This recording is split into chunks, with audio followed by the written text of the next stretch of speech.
Hey guys, welcome back. It is Wednesday, April the 22nd already. I can't believe it.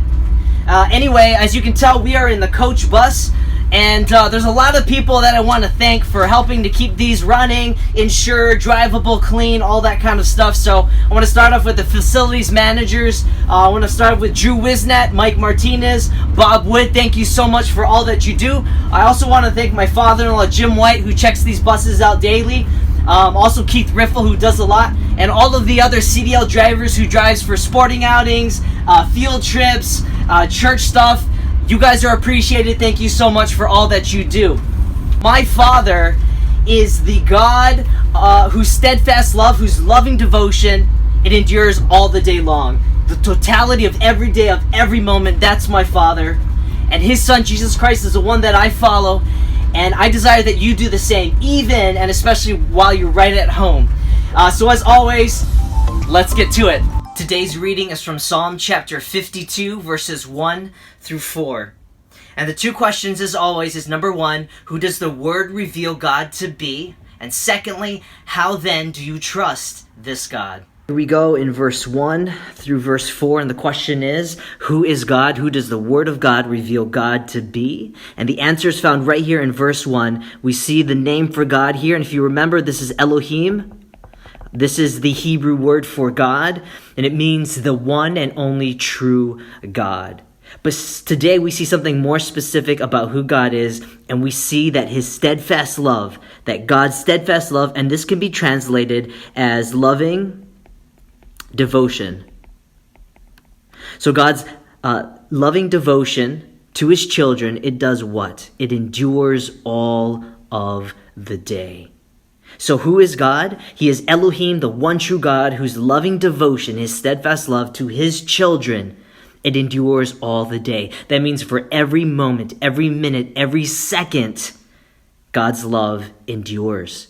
And there is not 1 millisecond in any day that the love of God does not cover. And this is who God is. So how do you trust in this God whose steadfast love covers every day? The answer is this, is that your words are very different. They are radically different than the wicked.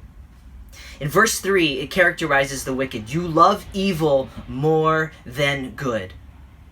And this is in direct contrast, if you remember, to the hearts of those yesterday who had a broken spirit, a broken and a contrite heart.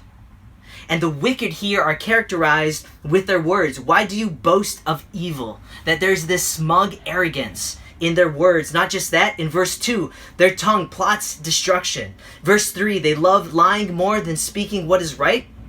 Verse 4, they love all words that devour, O deceitful tongue. And so how do we trust God? It should come by our words. And that we see who God is, that He is this God who has His loving devotion to us every moment of every day. And so we trust Him. And that our words are radically different than the wicked. So how do we apply this to our life? In this time, may there not be smugness or arrogance as we speak about the government, or about the opposing political party, or those who have different beliefs and preferences and all those kind of things. Yes, we must speak the truth in love, but may we speak the truth as we trust and we hope, not in the government, not in our political system, not in this epidemic being lifted, but may our words match and prove that we have hope and our trust is ultimately in God, the God who His loving devotion endures all the day. Every single moment of every day. May our words be radically different. Well, today I'm praying for all of you who are maybe lacking strength. You're tired or overwhelmed or stressed and you just feel weak. I'm praying for you. Let me encourage you that the joy of the Lord is your strength. Today is a specific day designed by God for you to follow His Son, Jesus Christ. This is the mission. This is the greatest adventure.